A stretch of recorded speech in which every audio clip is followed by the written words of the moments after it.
আসসালামু আলাইকুম। Iran, Israel এবং যুক্তরাষ্ট্রের মধ্যকার যুদ্ধের সর্বশেষ সংবাদ নিয়ে আপনাদের সাথে আছি আমি ওমর ফারুক। দর্শক, সিএনএন একটি প্রতিবেদন প্রকাশ করেছে যেখানে তারা বলেছে, গুরুতর আহত হয়ে জনসমক্ষে না থাকলেও ইরানের সর্বোচ্চ নেতা মুস্তফা আলী খামেনি এখনও যুদ্ধ ও আলোচনার কৌশল নির্ধারণে প্রভাব রাখছেন বলে মনে করে মার্কিন গোয়েন্দারা। আমরা প্রতিবেদনের ছবিটি আপনার সাথে শেয়ার করার চেষ্টা করছি। মার্কিন গোয়েন্দা কর্মকর্তারা জানান যে হামলায় তার বাবা ও অন্যান্য শীর্ষ ইরানি নেতা নিহত হন, সেই একই হামলায় আগুনে পুড়ে ও স্প্লিন্টারের আঘাতে মারাত্মক আহত হন তিনি। চিকিৎসাধীন অবস্থায় প্রযুক্তি এড়িয়ে কেবল বিশ্বস্ত দূতের মাধ্যমেই যোগাযোগ রক্ষা করে চলছেন মুস্তফা আলী খামেনি। এছাড়াও আল আরাবিয়া একটি সংবাদ প্রকাশ করেছে। তারা জানিয়েছে, ইরানের পারমাণবিক কর্মসূচি সম্পূর্ণ গুড়িয়ে না দেওয়া পর্যন্ত তাদের সাথে কোনো চুক্তি যথেষ্ট নয় বলে যুক্তরাষ্ট্রকে কড়া বার্তা দিয়েছেন ইসরায়েলের প্রধানমন্ত্রী বেনিয়ামিন নেতানিয়াহু। আমরা সেই প্রতিবেদনের ছবিটি আপনাদের জন্য শেয়ার করছি। দীর্ঘমেয়াদী আলোচনার তীব্র বিরোধিতা করেছে নেতানিয়াহু এবং তেল আবিব। আল আরাবিয়া সূত্র মতে, উল্টো জ্বালানি অবকাঠামোতে হামলা সহ ইরানের বিরুদ্ধে সংঘাত আরও বড় পরিসরে ছড়িয়ে দেওয়ার ছক কষছে ইসরায়েল। অর্থাৎ এই মুহূর্তে ইসরায়েলের প্রধানমন্ত্রী বেনিয়ামিন নেতানিয়াহু যেটি চাচ্ছেন, তিনি যুদ্ধ আরও বিস্তৃত করতে যাচ্ছেন এবং তার ক্ষমতা ধরে রাখতে চাইছেন। কেননা যুদ্ধ পরিস্থিতি দেখিয়ে তার বিরুদ্ধে চলমান যে মামলাগুলো রয়েছে, দুর্নীতি, ঘুষ, অবৈধ লেনদেনের যে মামলাগুলো রয়েছে ইসরায়েলের আদালতে, সেগুলো থেকে তিনি গ্রেফতার এড়িয়ে চলছেন। মামলায় হাজিরা বারবার পিছিয়ে দিচ্ছেন এবং যুক্তি দিচ্ছেন জরুরি অবস্থার, দেশে যুদ্ধকালীন অবস্থার একটা শান্তি চুক্তি হয়ে যদি এটি বন্ধ হয়ে যায়, যুদ্ধ বন্ধ হয়ে যায়, তাহলে নেতানিয়াহুকে কিন্তু বাধ্য হয়ে আবার গাজায় যুদ্ধ শুরু করতে হবে কিংবা লেবাননে যুদ্ধ শুরু করতে হবে। লেবাননে তিনি যুদ্ধটি শুরু করতে পারবেন না, কারণ ইরান লেবাননকে সাথে নিয়ে যুদ্ধবিরতিতে যাবে, লেবাননকে ছাড়ান না। তাই নেতানিয়াহুর হাতে সর্বশেষ যেই সুযোগ বা অপশনটি রয়েছে সেটি হচ্ছে গাজায় পুনরায় যুদ্ধ শুরু করা। না হলে তাকে ইসরায়েলের আদালতে বারবার হাজির হতে হবে এবং তার বিরুদ্ধে সমস্ত বিরোধী দল একজোট হয়ে নতুন একটি দল গঠন করেছে, যেটিও তার রাজনৈতিক ক্যারিয়ারের জন্য খুবই অশনি সংকেত হিসেবে দেখা হচ্ছে। এছাড়াও আনাদুল এজেন্সি একটি সংবাদ প্রকাশ করেছে। তারা দাবি করেছে, ইরান কোনো ধরনের পারমাণবিক অস্ত্র তৈরি করছে না। যুদ্ধ শুরুর আগেই মার্কিন গোয়েন্দা সংস্থাগুলো এ বিষয়ে একমত ছিল বলে জানান যুক্তরাষ্ট্রের সাবেক সন্ত্রাসবাদ দমন বিষয়ক প্রধান জো কেন্ট। এই যখন পরিস্থিতি মূলত মার্কিন যুক্তরাষ্ট্রের স্বার্থের বাইরে, যে আমেরিকা প্রেসিডেন্ট ডোনাল্ড ট্রাম্প নিজের স্বার্থে, কারণ ট্রাম্পের কিছু ছবি বা কিছু ব্যক্তিগত ইমেইল, ভিডিও রয়েছে মোসাদের কাছে, অর্থাৎ নেতানিয়াহুর কাছে, যার মাধ্যমে ট্রাম্পকে আসলে ব্ল্যাকমেল করা হচ্ছে। তিনি যদি এই যুদ্ধে রাজি না হতেন, তাকে তার ক্যারিয়ার হয়তো বা ধ্বংস হয়ে যেত, কারণ এই সমস্ত শিশু নিপীড়নমূলক, যৌন নিপীড়নমূলক যে ফাইলগুলো প্রকাশ পেয়ে যেত, তাতে তার ক্যারিয়ার, রাজনৈতিক ক্যারিয়ার হয়তো আর থাকতো না। তাই তিনি বাধ্য হয়েছেন এই যুদ্ধে যেতে এবং এখন কোনোভাবে যুদ্ধ থেকে বের হয়ে আসার একটি উপায় খুঁজছেন। এছাড়াও নিউ ইয়র্ক টাইমস দাবি করেছে, রাশিয়া কাস্পিয়ান সাগরের মাধ্যমে ইরানকে ক্ষেপণাস্ত্র যন্ত্রাংশ ও জরুরি সরবরাহ দিয়ে যাচ্ছে। ফলে মার্কিনীদের হরমুজ অবরোধ তেমন একটা কার্যকর হচ্ছে না, আবার ইরানের মিসাইল সক্ষমতাও পুনর্গঠিত হচ্ছে। এছাড়া দ্য ওয়াশিংটন পোস্ট তাদের একটি সংবাদে জানিয়েছে, মার্কিন অবরোধ সত্ত্বেও ইরান আরও কয়েক মাস অনায়াসে টিকে থাকতে সক্ষম এবং তাদের হাতে এখনও 70% মিসাইল ও ড্রোন মজুত রয়েছে বলে স্বীকার করেছে সিআইএ। ওয়াশিংটন পোস্টের এই প্রতিবেদনে জানানো হয়, সিআইএর গোপন বিশ্লেষণে ইরানের এই অভাবনীয় সক্ষমতার চিত্র উঠে এসেছে। ভাসমান ট্যাঙ্কারে তেল মজুদ এবং বিকল্প উপায়ে স্থলপথে তেল বিক্রির মাধ্যমে তারা অর্থনীতি সচল রাখছে। ফলে আগামী 90 থেকে 120 দিন বড় কোনো অর্থনৈতিক সংকট ছাড়াই তারা টিকে থাকতে পারবে। গত মাসে দ্য ইন্ডিপেন্ডেন্টের একটি প্রতিবেদনে উঠে এসেছিল এই কথা যে ইরান চীনকে বিক্রির জন্য 120 দিনের ক্রুড অয়েল জাহাজে করে মহাসাগরগুলোতে পাঠিয়ে দিয়েছে। এছাড়া যুদ্ধ পূর্ববর্তী মজুদের 75% মোবাইল লঞ্চার এবং 70% মিসাইল ও ড্রোন এখনও ইরানের হাতে অক্ষত রয়েছে। মার্কিন গোয়েন্দাদের এই প্রতিবেদন প্রেসিডেন্ট ডোনাল্ড ট্রাম্পের দাবির সম্পূর্ণ বিপরীত। তিনি দাবি করেছিলেন যে ইরানের অস্ত্র ভান্ডার দ্রুত ফুরিয়ে আসছে এবং তারা অবিলম্বে যুদ্ধ শেষ করতে বাধ্য হবে। এছাড়া হিজবুল্লাহর তরফ থেকে লেবাননে হামলার একাধিক ভিডিও ফুটেজ প্রকাশ পেয়েছে। আমরা আপনাদের জন্য সেই ফুটেজগুলো শেয়ার করছি। এই ফুটেজে কিন্তু দেখা যাচ্ছে দক্ষিণ লেবাননে একটি ইসরায়েলি ট্যাঙ্কে হিজবুল্লাহ হামলা করেছে। দক্ষিণ লেবাননের এই ইসরায়েলি ট্যাঙ্কটিতে এফপিভি ড্রোন হামলা ফুটেজ প্রকাশ করেছে। হিজবুল্লাহ ড্রোন আসতে দেখে ট্যাঙ্ক ছেড়ে পালাতে গিয়েছিল এক ইসরায়েলি সেনা, আর ঠিক তখনই সেই ড্রোনটি ইসরায়েলি সেনা এবং ট্যাঙ্ক লক্ষ্য করে বিস্ফোরিত হয় এবং নিশ্চিতভাবেই এই বিস্ফোরণের পরে সৈন্য গুরুতরভাবে আহত কিংবা নিহত হয়েছে, যদিও ইসরায়েল বিষয়গুলো স্বীকার করবে না। দর্শক, চলে যাচ্ছি পরের সংবাদে। ইরানে হামলায় অগ্রবর্তী ঘাঁটি হিসেবে ব্যবহারের জন্য যুদ্ধ শুরুর আগেই ইরাকের নাজাফ মরুভূমিতে একটি গোপন সামরিক ঘাঁটি তৈরি করেছিল ইসরায়েল। যুক্তরাষ্ট্রকে জানিয়েই তৈরি করা এই ঘাঁটিতে মূলত ইসরায়েলি স্পেশাল ফোর্সের কার্যক্রম চলত এবং ভূপাতিত পাইলটদের উদ্ধারের মতো জরুরি কাজে এটি ব্যবহৃত হতো। তবে যুদ্ধের ডামাডোলের মাঝেই এক মেষপালকের সন্দেহ থেকে ঘাঁটিটির অবস্থান জেনে যায় ইরাকি বাহিনী। আমরা ঘাঁটিটির ছবি আপনাদের সাথে শেয়ার করার চেষ্টা করছি। দেখছিলেন সেই ঘাঁটিটি। বিষয়টি তদন্তে ইরাকি সামরিক গাড়িবহর নিয়ে কিছু ইরাকি সৈন্য ঘাঁটিটির উদ্দেশ্যে রওনা হয়, কিন্তু নিজেদের গোপনীয়তা রক্ষার আপ্রাণ চেষ্টা করে ইসরায়েল। তারা হামলা চালায়। ওই ইরাকি সৈন্যের ওপর হামলায় এক ইরাকি সেনা নিহত হয় এবং রেজিমেন্ট কমান্ডার হায়দার আল খাজাইব সহ বেশ কয়েকজন আহত হন। ইসরায়েলি প্রাণঘাতী চেষ্টার পরও ইরাকি কাউন্টার টেরোরিজম ইউনিট ঠিকই সেখানে বিদেশি ঘাঁটির অস্তিত্ব শনাক্ত করে এবং ইসরায়েল পরবর্তীতে বাধ্য হয় ঘাঁটিটি ছেড়ে চলে যেতে। এবং ৩৯ দিনের যুদ্ধের সময়, অর্থাৎ ইরান, ইসরায়েল এবং আমেরিকার মধ্যকার যে যুদ্ধটি বর্তমানে স্থিতাবস্থায় রয়েছে, সেই যুদ্ধের সময় ইরাকের কারবাল এবং নাজাফ এলাকা থেকে প্রায় ২০০ কিলোমিটার দক্ষিণ পশ্চিমে ইসরায়েলের তৈরি একটা অস্থায়ী রানওয়ে শনাক্ত করা হয়েছিল। এটি মূলত একটি শুকনো হ্রদের বুকে নির্মাণ করা হয়েছিল। তবে এই রানওয়েটি ঠিক কতদিন তারা ব্যবহার করেছিল সেটি কিন্তু নিশ্চিত হওয়া যায়নি। এছাড়াও ইরান মার্কিন যুক্তরাষ্ট্রের যে একটি প্রস্তাব ছিল যুদ্ধ বন্ধ করার জন্য, যুক্তরাষ্ট্রের দেওয়া সর্বশেষ যে প্রস্তাবটি ছিল, বার্তা সংস্থা ইরনা জানিয়েছে পাকিস্তানি মধ্যস্থতাকারীদের মাধ্যমে তার জবাব পাঠিয়েছে তেহরান। এর আগে ইরানের পররাষ্ট্র মন্ত্রণালয় জানিয়েছিল যুক্তরাষ্ট্রের প্রস্তাবটি পূর্ণাঙ্গ পর্যালোচনা ও চূড়ান্ত মূল্যায়নের পরই তেহরান তাদের মতামত জানাবে। ইরনা আরও জানিয়েছে প্রস্তাবিত এই কাঠামোর অধীনে বর্তমান পর্যায়ের আলোচনাগুলো মূলত এই অঞ্চলে যুদ্ধ বন্ধের ওপরই সবচেয়ে বেশি জোর দেবে। তবে বিস্তারিত কী কী বিষয় ইরান উল্লেখ করেছে তা এখনও প্রকাশিত হয়নি। ইরান জানিয়েছে মার্কিন প্রস্তাবের বিপরীতে তাদের দেয়া উত্তরটি মূলত যুদ্ধ বন্ধ করা এবং পারস্য উপসাগর ও হরমুজ প্রণালীতে সামুদ্রিক নিরাপত্তা নিশ্চিত করার উপর গুরুত্ব আরোপ করেছে। ইরানের ১৪ দফা প্রস্তাবের বিপরীতে যুক্তরাষ্ট্রের দেওয়া জবাবের পর পাকিস্তানের মাধ্যমে এই প্রতিক্রিয়াটি পাঠানো হলো।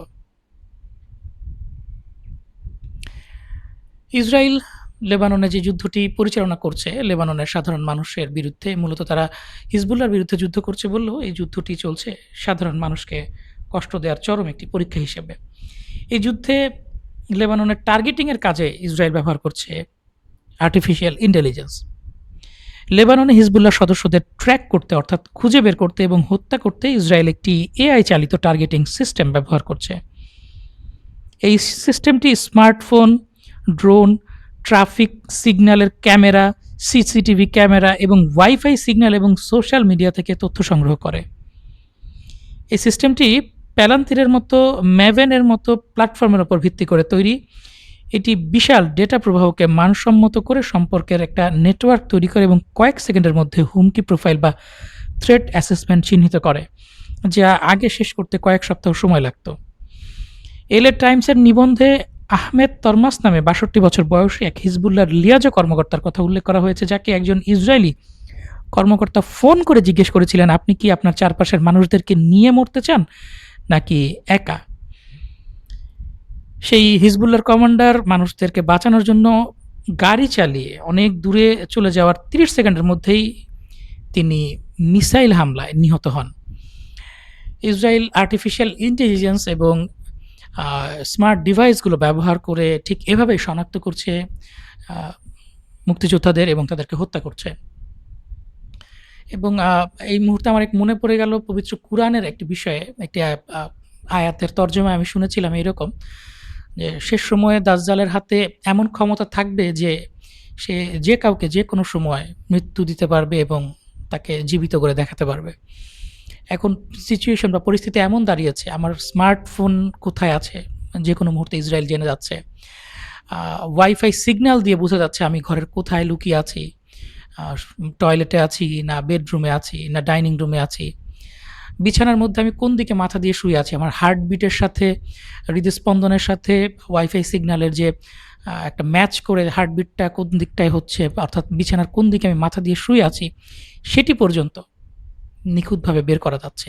ট্রাফিক ক্যামেরা, বাড়ির সিসিটিভি ক্যামেরা সব কিছু হ্যাক করে তারা আমার প্রত্যেকটা মুহূর্তের আহ, তথ্য তারা জানতে পারছে, এবং এর ফলে কোনোভাবেই কিন্তু আমরা প্রযুক্তি ব্যবহার করে নিরাপদ নেই। এবং এই পরিস্থিতি থেকে বাঁচতে আমাদের হয় তাদের চাইতে আরও অধিক উন্নত প্রযুক্তি আবিষ্কার করতে হবে, নয়তো দূরে চলে যেতে হবে প্রযুক্তির বাইরে, যেটা কোরআনে বলা হয়েছে যে দূরে চলে যাও, দাজ্জাল যখন আসবে তার হাত থেকে নিষ্কৃতি পেতে অনেক দূরে চলে যাও, প্রযুক্তি থেকে দূরে চলে যেয়ে কৃষিকাজ করে খাও। বিষয়টা আসলে অনেকটা সেই দিকেই যাচ্ছে। যাই হোক দর্শক, চলে যাচ্ছি পরবর্তী সংবাদে। সংযুক্ত আরব আমিরাত গণহারে লোক ছাঁটাই করছে,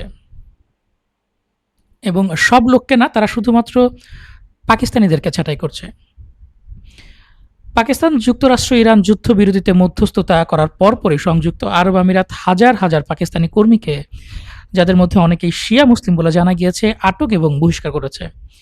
বহিষ্কৃতরা হঠাৎ করে গ্রেফতার হয়েছে, তাদেরকে কঠোরভাবে আটক অবস্থায় রাখা হয়েছে, তাদের ব্যাংক অ্যাকাউন্ট ফ্রিজ করা হয়েছে, কোনো ব্যাখ্যা ছাড়াই দ্রুত বহিষ্কারের বর্ণনা দেওয়া হয়েছে। এই বিষয়টি অত্যন্ত গুরুত্বপূর্ণ, কারণ প্রায় ২০ লাখ পাকিস্তানি সংযুক্ত আরব আমিরাতে কাজ করেন এবং তারা কোটি কোটি টাকার রেমিটেন্স পাকিস্তানে পাঠান।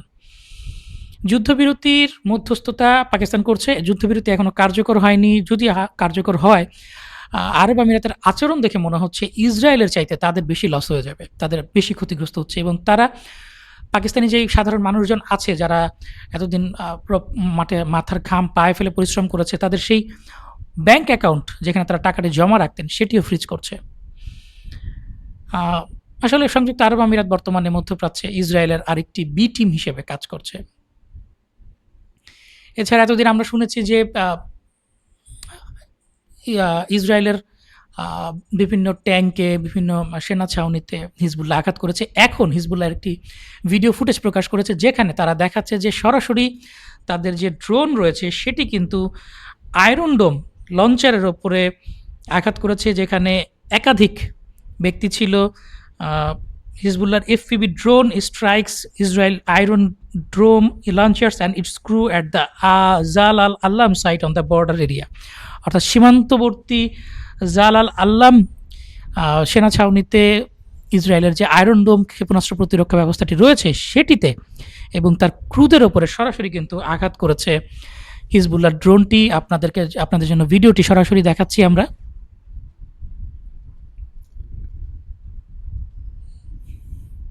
দেখতে পাচ্ছেন আঘাত করার ছবি। এছাড়াও আঘাতের আগে কিন্তু ব্যাপক পরিমাণ লোক সমাগম ছিল। আপনারা দেখতে পাচ্ছেন ১, ২, ৩, ৪, ৫, ৬, ৭, ৮, ৯ জন ইসরায়েলি সেনা কিন্তু আয়রন ডোমের আশেপাশেই ছিল এবং তাদের সবার মাঝখানে যেয়ে কিন্তু ড্রোনটি বিস্ফোরিত হয়।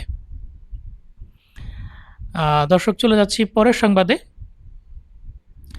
দক্ষিণ সাইপ্রাস থেকে একটি ভিডিও প্রকাশিত হয়েছে। দক্ষিণ সাইপ্রাসের ইউরোপীয় ইউনিয়নের এমপি ফিদিয়াস পানাউই তো ইসরায়েল সাইপ্রাস কেড়ে নিচ্ছে বলে মন্তব্য করেছেন। তিনি তার এই ভিডিওটি আমরা আপনার জন্য সরাসরি শেয়ার করছি।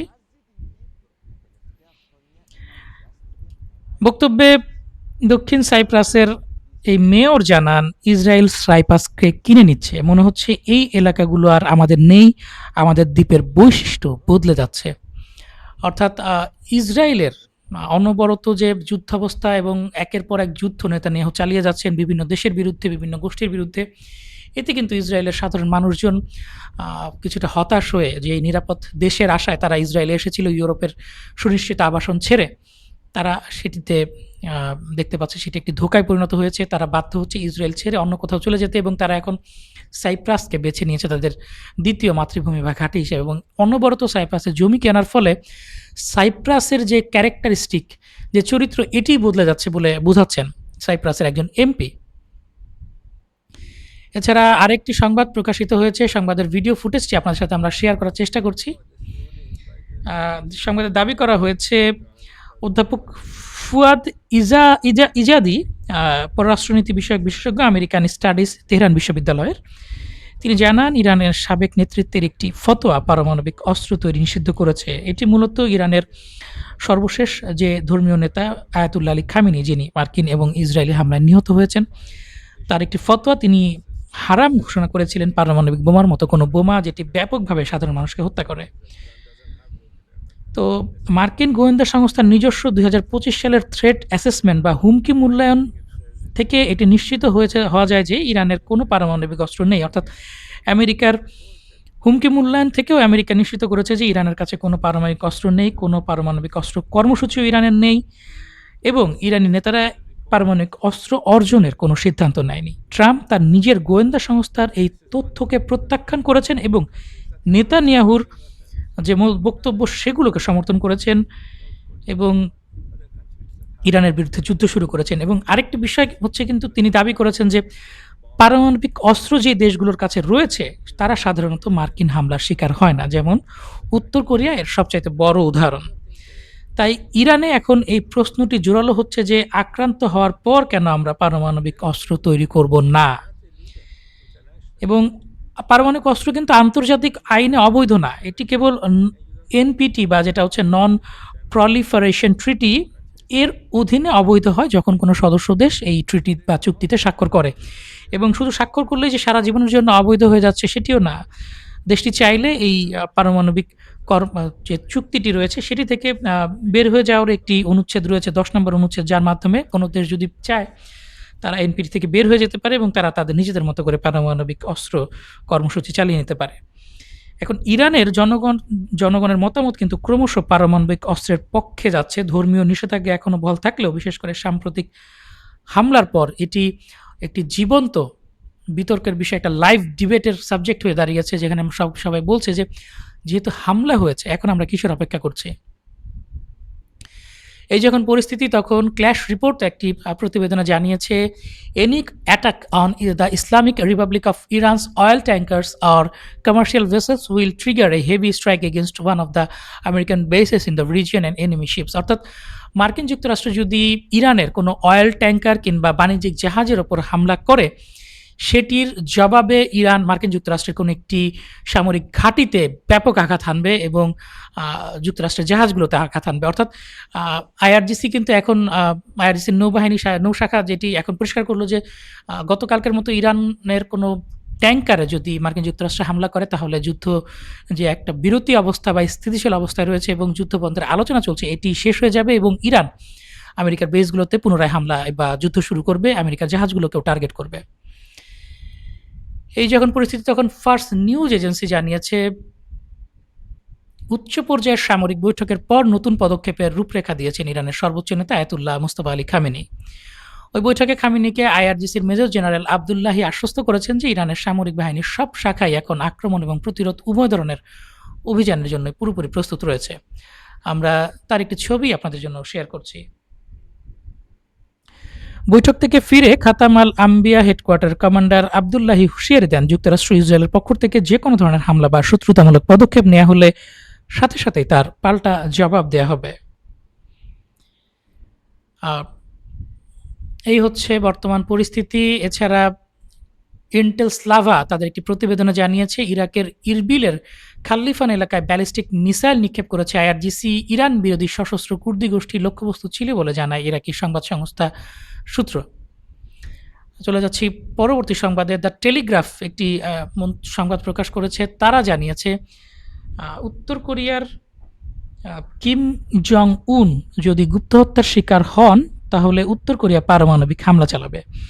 উত্তর কোরিয়ার সংশোধিত সংবিধানে এখন বলা হয়েছে যদি শত্রুর হামলায় পারমাণবিক বাহিনীর কমান্ড অ্যান্ড কন্ট্রোল সিস্টেম হুমকির মুখে পড়ে তবে স্বয়ংক্রিয় ও তাৎক্ষণিকভাবে পারমাণবিক হামলা চালানো হবে। আসলে বর্তমান যে বিশ্ব বাস্তবতা, মার্কিন যুক্তরাষ্ট্রের যে একক আধিপত্য এবং তার যে যুদ্ধ পিপাসা, তার হাত থেকে বেঁচে থাকতে হলে এ ধরনের আ পাগলামো সিদ্ধান্ত নেয়াটাই আসলে যৌক্তিক। এছাড়া ওমান উপসাগরের আকাশে ওড়ার সময় একটি মার্কিন F-35 যুদ্ধ বিমান জরুরি 7700 সংকেত পাঠায়। এরপর থেকে বিমানটির সাথে সংযোগ বিচ্ছিন্ন হয়ে যায়। ইসরায়েলি কান চ্যানেল জানিয়েছে। এই তথ্য আমরা আপনাদের জন্য বিমানটির ছবি দেখানোর চেষ্টা করছি। একটি নির্দিষ্ট দূরত্ব যাওয়ার পর বিমানটি 7700 সংকেত পাঠায়। এই সংকেতের মাধ্যমে জরুরি বিপদ সংকেত পাঠানো হয়। এই বিমানটি কি বিধ্বস্ত হয়েছে কিনা বা কি হয়েছে, এটি হয়তোবা পরবর্তী সংবাদে আপনাদেরকে আমরা জানাতে পারবো। দর্শক, চলে যাচ্ছি পরের সংবাদে। ইন্টারকন্টিনেন্টাল ব্যালিস্টিক মিসাইলের পর এবার নিজস্ব প্রযুক্তির প্রথম মিনি সাবমেরিন উন্মোচন করেছে তুরস্ক। মুসলিম বিশ্বের সামরিক শক্তিতে একের পর এক সারা বিশ্বে চমক দেখাচ্ছে তুরস্ক। সাহা এক্সপো 2026-এ তুরস্ক তাদের প্রথম দেশে তৈরি মিনি সাবমেরিন জনসমক্ষে প্রদর্শন করেছে। গত 14 তারিখ 2026 কারামুরসিল উপকূলীয় যানটির সফল প্রথম ড্রাইভ ট্রায়াল সম্পন্ন হয়েছে। চালকবিহীন ডাইভ পরীক্ষা প্রত্যক্ষ করেন প্রতিরক্ষা শিল্পের ঊর্ধ্বতন কর্মকর্তারা। সাবমেরিনটি মেরিটাইম ক্লাসিফিকেশন সোসাইটি তুর্কি লয়েড থেকে গুণমান এবং নিরাপত্তা সনদ লাভ করেছে।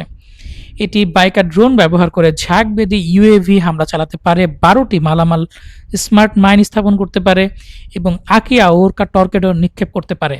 এছাড়া এতে আসেলসান মেরকান ইলেকট্রো অপটিক্যাল সেন্সর, মেটেক্সান সোনার এবং রকেটসান এবং আটমাকা ও চাকির মিসাইল ব্যবহারের সক্ষমতা রয়েছে। এটি পানির নিচে এতটাই নিঃশব্দ যে একে শনাক্ত করা প্রায় অসম্ভব। অর্থাৎ এই ছোট্ট আকারের সাবমেরিনটি অনেকটা অদৃশ্য বলা যায়। এরই পানির নিচে খুবই একটা শব্দ করে না, প্রায় নিঃশব্দে সে চলাচল করে এবং টর্পেডো আছে, মাইন আছে, ড্রোনের মাধ্যমে হামলা চালাতে পারে, তার electro optical laser system, radar আছে এবং প্রায় সব কিছুই তার রয়েছে একটি বড় সাবমেরিনে যা থাকে এবং নিঃশব্দে সে যে শত্রুপক্ষকে আঘাত এনে চলে আসতে পারে। এই যখন অবস্থা, তখন পাকিস্তানের উত্তর পশ্চিমাঞ্চলীয় শহর বান্নুতে একটি পুলিশ পোস্টে গাড়ি বোমা হামলায় অন্তত 12 জন পুলিশ সদস্য নিহত হয়েছেন। আমরা সংবাদটির ছবি আপনাদের জন্য শেয়ার করছি। হামলার পরপরই সেখানের সশস্ত্র গোষ্ঠীগুলো হামলার দায় স্বীকার করে এবং সশস্ত্র গোষ্ঠীগুলোর সাথে পুলিশের ব্যাপক সংঘর্ষ হয়। এই সংঘর্ষে এখনো পর্যন্ত 12 জন পুলিশ সদস্য নিহত হয়েছেন এবং 3 জন সদস্যকে জীবিত উদ্ধার করা হয়ে হাসপাতালে ভর্তি করা হয়েছে। আপনারা দেখছেন ব্যাপক ধ্বংসস্তূপের অবস্থা গাড়ি বোমা বিস্ফোরণের পর পাকিস্তানে। দর্শক, চলে যাচ্ছি পরের সংবাদে। মার্কিন নৌ অবরোধ ফাঁকি দিয়ে গভীর সাগরে অভিনব কৌশল নিয়েছে ইরান। ইরান ট্র্যাকিং সিস্টেম বন্ধ রেখে এক জাহাজ থেকে আরেক জাহাজে গোপনে তেল স্থানান্তরের মাধ্যমে নিজেদের রফতানি অব্যাহত রেখেছে। আমরা আপনাদেরকে প্রতিবেদনটি শেয়ার করার চেষ্টা করছি। ওয়াশিংটন পোস্টের এক প্রতিবেদনে জানানো হয়, ভারত ও প্রশান্ত মহাসাগরে ট্যাঙ্কারের বিশাল এক নেটওয়ার্কে কাজ করছে। অবরোধের আগেই বন্দর ছেড়ে যাওয়া তেলের আসল উৎস গোপন করতে মূলত এই পদ্ধতি ব্যবহার করা হচ্ছে, যাতে রাডারের কড়া নজরদারি এড়িয়ে নিরাপদে তেল সরবরাহ করা যায়। সংবাদটি জানিয়েছে তাসনিম নিউজ এজেন্সি। এছাড়া আমাদের সর্বশেষ যে সংবাদটি রয়েছে সেটিতে চলে যাচ্ছি। সংযুক্ত আরব আমিরাত থেকে এই সংবাদটি এসেছে। সংযুক্ত আরব আমিরাতের নিরাপত্তা এবং ভৌগোলিক অখণ্ডতার প্রতি পূর্ণ সমর্থন ব্যক্ত করেছেন তুর্কি প্রেসিডেন্ট রেজেপ তাইয়িপ এরদোয়ান। আমিরাতের রাষ্ট্রপতি মোহাম্মদ বিন জায়েদ আল নাহিয়ানের সাথে ফোনালাপকালে তিনি একথা বলেন। দর্শক, এই ছিল আমাদের সর্বশেষ সংবাদ। পরবর্তী সংবাদ দেখার আমন্ত্রণ জানিয়ে বিদায় নিচ্ছি। আল্লাহ হাফেজ, আসসালামু আলাইকুম, ভালো থাকবেন।